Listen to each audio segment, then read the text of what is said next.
Senator, thank you for being with us here. Well, welcome Bangor. to Bangor, Thank you. Maine. I want to talk a lot about some of the key issues happening in Washington, but I have to start with the news of the day, which is what's happening in Afghanistan.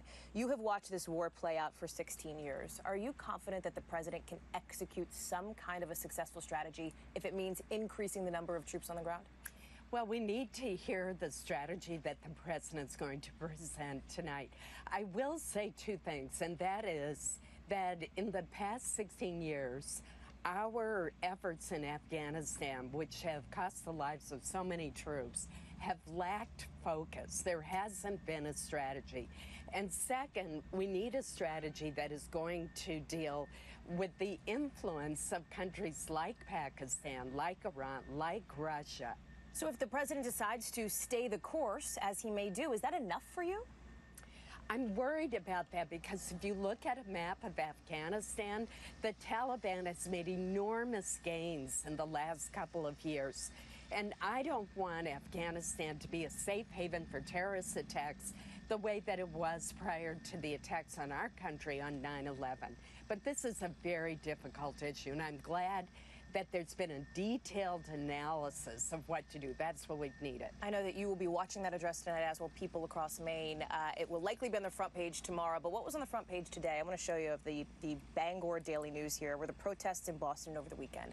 Charlottesville and the aftermath of what happened there have been driving a lot of the national conversation, and in the wake of that, your Republican colleague, Senator Corker, questioned President Trump's competency. Senator Tim Scott said the president had compromised his moral authority. What do you say about the president's response? The president had an obligation, a moral obligation, to speak with absolute clarity from the very beginning and stick with that, not shift back and forth, to denounce the neo-Nazis, the white supremacists, the anti-Semitism that we heard. And unfortunately, he wavered back and forth. There are no good neo-Nazis. So what does that say to you about his leadership? In this case, I think the president failed to meet the standard that we would have expected a president to do in a time like that.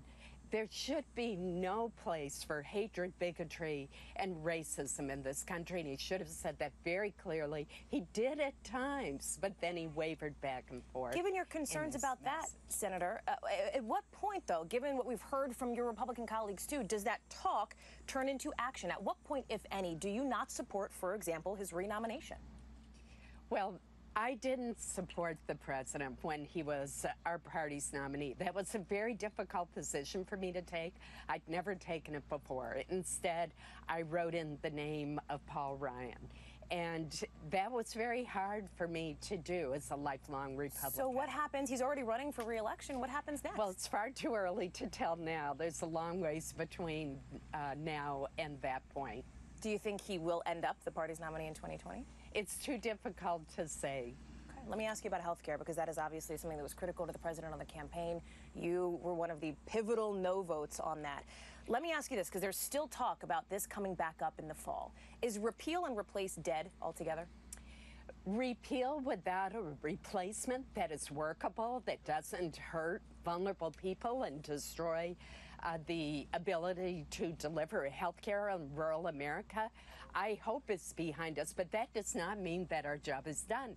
There are serious problems with the Affordable Care Act. High premiums, the insurers fleeing the market so that even if you have a subsidy, there's no policy that you can buy. And we're starting hearings in the Senate Health Committee in September to address those issues. So to help stabilize the individual markets, is that enough? Is that going to be the accomplishment you'll be able to point to when you and I talk again on the December break? It is not enough, but it's an essential first step. I see a series of bills where we address many of the problems that are associated with the ACA. You've been working on trying to lower prescription drug pricing, for example, which is an issue for a lot of folks here in Maine. Is that an area where you see bipartisan consensus? I really hope so. I am so offended by an investigation that I conducted with Claire McCaskill last year on the Aging Committee, where we found that companies were buying these drugs on which the patent had expired and literally overnight hiking the cost of this medicine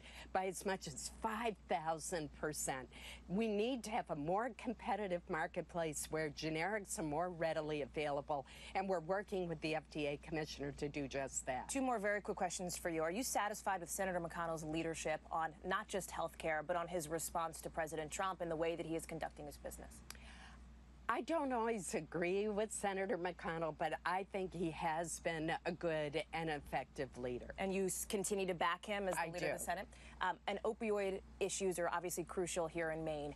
If funding does come through for more opioid crisis prevention and help with people who are struggling with addiction, where does that go in Maine? How do you direct that federal funding? We need a three-pronged approach. We need to focus on prevention, education. We need to focus on treatment, and we need to focus on law enforcement. You have to do all three. And the most painful statistic in Maine is 1,000 babies were born last year to addicted mothers. It's a powerful statistic and one that's hard to hear. Before I let you go, Senator, there's obviously a lot of political discussion about your role, your future here in Maine. Are you going to run for governor? I have not made a decision. On the one hand, I have a lot of seniority in the Senate now. I'm 15th. I started out at 99th. And I serve on the Appropriations Committee, which has allowed me to do a lot of good for the people of Maine. On the other hand, governor's more hands-on. You can do more to create good jobs in the state, and that matters to me. So I'm weighing where I can do the most good for the people of Maine. Does the person in the White House affect your decision at all? Does the fact that it's President Trump, who you'd be working with as a senator, who you clearly have disagreements in, play in with your decision? Not really. Okay. I really want to evaluate where I can do the best for the people of Maine. And I'm taking in a lot of advice from people. All right, Senator Collins, I hope if and when you do make that decision, you'll come back and share it with us. I appreciate you being with us here from Bangor, Maine, a place that you know well. Thank you. Thank you.